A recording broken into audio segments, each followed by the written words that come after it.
Саламатсыздар ма?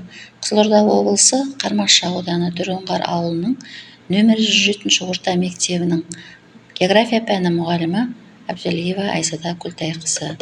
Бүгінгі сіздердің назарларыңызға ұсынғалы отырған 8 сыныптағы география пәні бойынша құрлық суларының түрлері мен қалыптасуы тақырыбындағы жылдық жоспарға сәйкес оқу мақсаты 8 сыныптың 3 тарауы 3 бөлім 1 сабағындағы құрлық суының қалыптасу жолдарын анықтау. Сабақтың мақсаты география сабағында пиза тапсырмаларын шешу арқылы оқушылардың функционалы сауаттылығын дамыту.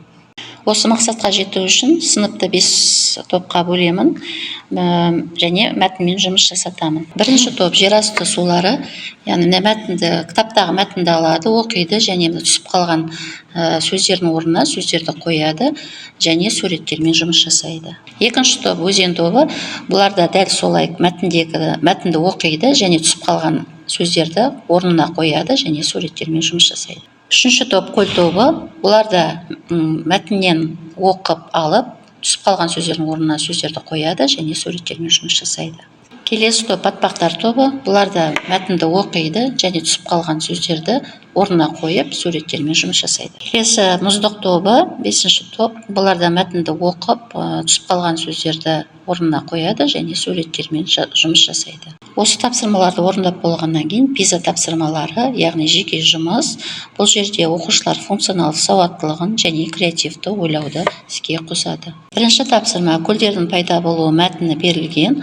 Бұл жерде осы мәтінді оқу арқылы астындағы көлдердің пайда болу ерекшеліктерін иә, жоқ, дұрыс болса иә, жоқ болса жоқ белгілерін қоршау арқылы жауап береді. Екінші пиза тапсырмасында көлдердің тұздылығы туралы айтылған және осы тақырыпты шешу мақсатында астында тесті орындалады, бір жауап белгіленеді және Каспий теңіз көлі суының тұздылығының арту және кему себептерін түсіндіреді.